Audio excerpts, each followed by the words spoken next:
How goes it? I'm Will Maxwell, and this is What Did We Miss? This is the segment where I tell you the stories WWAY did not in the exact same amount of time it would take you to just Google them. A company in Elkhart, Indiana is starting up production on a miniature RV that can be towed by a bike. That's a wagon. I mean, call it whatever you want, but that's a wagon. At best, it's a rickshaw. It comes complete with a bed, sink, cabinets, and water supply. What it doesn't come with is a friend who's going to pedal all that while you lie in bed.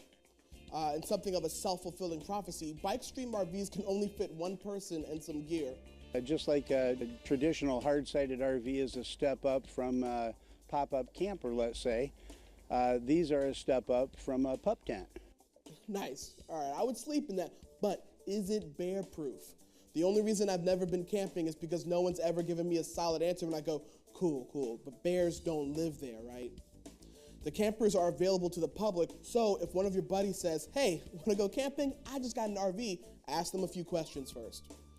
Our next story comes from Finland, the Florida of Europe.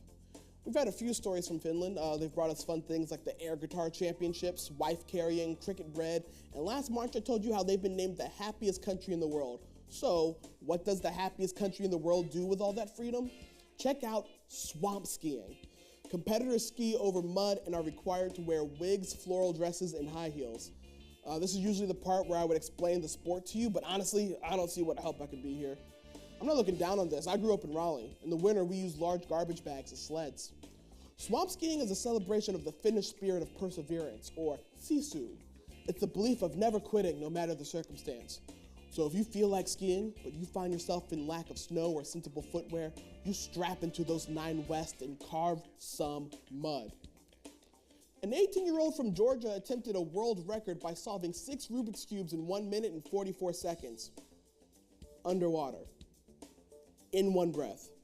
So to everyone who said he never could, I say, why are your taunts so specific? I often wonder how people with bizarre talents learn they have them, but I think I know this origin story. He was just walking, playing with his Rubik's Cube, not paying much attention to anything when he trips and drops his cube into a lake. With a deep breath, he dove into the water, swam down to the toy, and once he had it in his grasp, it was like, well, I mean, while I'm down here. I'm impressed that he can tell the colors apart underwater. I'd get underwater like, oh, all the sides are blue. Oh, good, it's solved. The event was observed by the Georgian Records Federation, and they've sent it to the Guinness World Records for review. Hopefully it'll be verified.